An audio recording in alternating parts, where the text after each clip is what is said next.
मेरा छोटा भाई ऑटिज्म स्पेक्ट्रम पर है।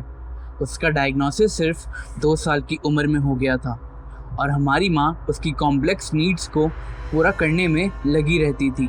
उसके ऑटिज्म की वजह से मेरे भाई को सेंसरी ओवरलोड्स बहुत होते हैं और अक्सर उसके आउटबर्स्ट होते ही वो कंट्रोल खो बैठता है। पिछले कुछ हफ्तों से ये आउटबर्स्ट कम होते जा रहे हैं और उसकी आंखों के नीचे नोटिसेबल बैग्स बन गए हैं। पहले हफ्ते के अंदर हमारी माँ इतनी चिंतित हो गई कि उन्होंने उसे डॉक्टर के पास ले जाना ज़रूरी समझा, लेकिन उन आंखों के बैग्स के अलावा डॉक्टर को कुछ भी नहीं मिला और उसने कंक्लूड किया कि मेरा भाई बस जल्दी मैच्योर हो रहा है और टेंट्रम से बाहर आ रहा है। ये बात हमारी माँ को ठीक नहीं लगी, लेकिन उन्होंने फ़िलहाल इस बात को छोड़ देने का फ़ैसला किया। लेकिन मेरा भाई दिन ब दिन बुरा होता जा रहा था। उसकी आंखों के नीचे बैग्स तेज़ी से और डार्क हो रहे थे और जब मैं लेट नाइट बाथरूम जाने के दौरान उसके कमरे के पास से गुजरता हूँ तो कभी कभी हल्की सी विम्परिंग सुनाई देती थी और कभी कभी हल्के से स्क्रैचेस भी। पता नहीं क्यों मैंने कभी उसका रूम चेक नहीं किया। पिछले हफ्ते सब कुछ बदल गया।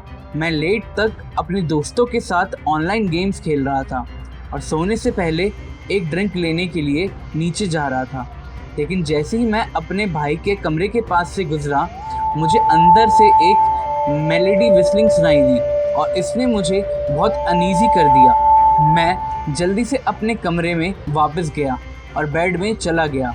वो मेलोडी बार बार अपने दिमाग में सुनता रहा। जैसे आप सोच सकते हैं मुझे नींद नहीं आई।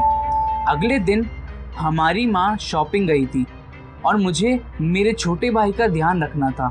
हम दोनों लिविंग रूम में बैठे थे। मैं टीवी पर एक शो देख रहा था और मेरा भाई कॉफ़ी टेबल पर ड्राइंग कर रहा था।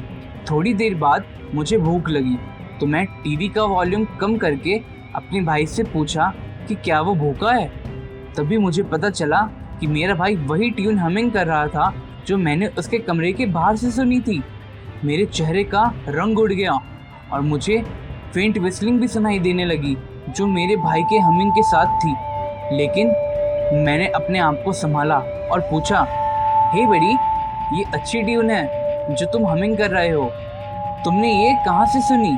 मेरा भाई पेंसिल नीचे रखकर मुझे कंफ्यूज होकर देखने लगा। मैंने कोई ट्यून हमिंग नहीं की, उसने जवाब दिया। इस पॉइंट पर मैं काफ़ी डर गया था, लेकिन मैंने उससे कंफर्म किया कि वो हमिंग कर रहा था और मैंने वही ट्यून विसल करना शुरू किया जो मैंने उसके हमिंग करते हुए सुनी थी। मेरा भाई एकदम से सफ़ेद पड़ गया। उसके छोटे चेहरे पर डर साफ दिख रहा था। नहीं नहीं, वो वाला गाना नहीं, वो उसका ट्यून है। मैंने पूछा, वो कौन? और मेरा भाई धीरे से अपनी ड्राइंग टेबल पर लाया। उसने एक लंबा काला डेमन पेपर पर ड्रॉ किया था, चमकती पीली आंखें और उसका मुंह सिंपल ओ शेप में ड्रॉ किया था, जैसे वो विसल कर रहा हो। तुरंत मुझे एक ठंडी सी चिल महसूस हुई। इस बार मुझे ऑलमोस्ट श्योर था कि कोई मेरे पीछे से वही मेलोडी विसल कर रहा है, लेकिन मैंने उस फीलिंग को जितना हो सके दबा दिया और अपने भाई को हग किया। मैंने क्लासिक बड़े भाई वाली बातें की कि जब तक मैं हूँ तुम्हें कुछ नहीं हो सकता। उस रात मैंने डिसाइड किया कि आज पूरी रात मैं जागता रहूँगा और वॉच करूँगा। करीब 3 बजे मुझे फिर से वो विसल सुनाई दी, लेकिन इस बार ये हॉलवे से आ रही थी। मैंने एक फ्लैशलाइट उठाई और धीरे से अपने दरवाज़ा खोला। मेरा दिल तेज़ तेज़ धड़क रहा था। जैसे जैसे मैं अपने भाई के कमरे के पास पहुंचा, विस्लिंग और भी लाउड होती गई।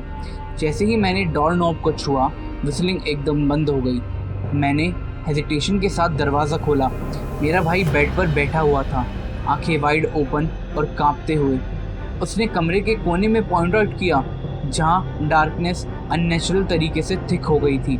मैंने फ्लैशलाइट कोने में शाइन की और 1 सेकंड के लिए मैंने उसे देखा, अपनी पियर्सिंग येलो आंखें और हमेशा के लिए ओ शेप में बंद माउथ के साथ। फिर वो गायब हो गया। अगली सुबह मेरा भाई ज़्यादा रिलैक्स लग रहा था, जैसे कि उसका कोई बर्डन उतर गया हो। उसकी आंखों के नीचे के बैग्स हल्के हो गए थे और उसने थोड़ा स्माइल भी किया। मुझे उम्मीद थी कि बुरा वक्त ख़त्म हो गया, लेकिन नहीं हुआ। उस शाम हमारी माँ ने सोने से पहले मेरे भाई को चेक किया। उसे साउंडली सोते हुए पाया, लेकिन कुछ और नोटिस किया। उसके तकिए के नीचे एक पीस ऑफ पेपर। यह एक ड्राइंग थी, इस बार ज़्यादा डिटेल्ड। डेमन और पास था, लगभग मेरे भाई को टच कर रहा था। हमारी माँ ने मुझे ड्राइंग दिखाई और मेरे अंदर एक ठंडा सा डर सेटल हो गया। मैंने फैसला किया कि मैं जो भी ये चीज़ है उसका सामना करूँगा। उस रात मैंने अपने फ़ोन को सेटअप किया वीडियो और ऑडियो रिकॉर्ड करने के लिए, मेरे भाई के कमरे में एंटिटी का एविडेंस कैप्चर करने के लिए। रात के करीब मिडनाइट विस्लिंग फिर से शुरू हो गई। मैंने अपने फ़ोन पर लाइव फीड देखा। डेमन स्क्रीन पर नज़र आया, मेरे भाई के करीब आता हुआ। मैं उसके कमरे की तरफ दौड़ा, लेकिन जैसे ही मैं अंदर गया डेमन वैनिश हो गया और मेरा भाई चीखता हुआ जाग गया। अगले दिन मैंने फुटेज रिव्यू की। वीडियो ने क्लियरली डेमन को मेरे भाई के करीब आता हुआ दिखाया, लेकिन जो बात मुझे हद से ज़्यादा डरा गई वो ऑडियो थी। डेस्परेट होकर मैंने थोड़ा रिसर्च किया और एक लोकल पैरानॉर्मल इन्वेस्टिगेटर को ढूंढा। उसने एग्री किया कि वो शाम को आएगा। जब वो आया उसने घर को थॉरली इन्वेस्टिगेट किया। उसे कोई कन्वेंशनल हॉन्टिंग के साइन नहीं मिले। इन्वेस्टिगेटर ने एक क्लींजिंग रिचुअल सजेस्ट किया, जो हमने तुरंत किया।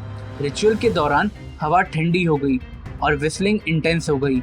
जैसे ही हमने रिचुअल ख़त्म किया, एक लाउड क्रैश हुआ और डेमन दिखाई दिया। उसने इन्वेस्टिगेटर पर हमला करने की कोशिश की, लेकिन वो कर नहीं पाया। एक फाइनल ईयर पियर्सिंग श्रिक के साथ डेमन हवा में गायब हो गया। पीछे ऑपरेसिव साइलेंस छोड़ गया। उस रात के बाद से मेरा भाई अपनी पुराने सेल्फ में वापस आ गया। उसकी आंखों के नीचे के बैग्स कंप्लीट गायब हो गए, लेकिन मैं इतना लकी नहीं था। मुझे वो विसल कभी कभी अभी भी सुनाई देती थी रात में। मैं उसको अपने सपने में भी देख रहा था। मैंने लेकिन ये बात अपने भाई को नहीं बताई। मैंने बस अपने भाई से एक ही बात कही कि जब तक मैं तेरे आसपास हूँ तुझे कुछ नहीं हो सकता।